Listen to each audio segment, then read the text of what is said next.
How to download and install DramaBox streaming app. Firstly, open your App Store or Google Play Store.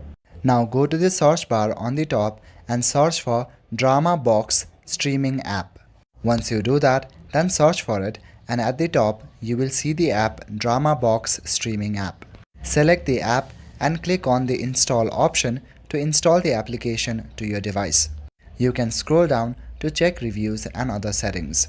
If you can't find this app on your Play Store or App Store, you can simply use any of your preferred web browser. Right now I'm using Chrome.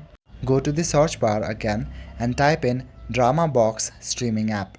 If you scroll down on the results page, you will see the Google Play Store link. If you click on it, then you will be redirected to Google Play Store. Or you can directly download this from your web browser. If you can't find this on your App Store, then go to the search bar and type in App Store. After which you will also see a link to DramaBox streaming app on App Store. Now you can also install this application for your iPhone. That's all for today. Thank you.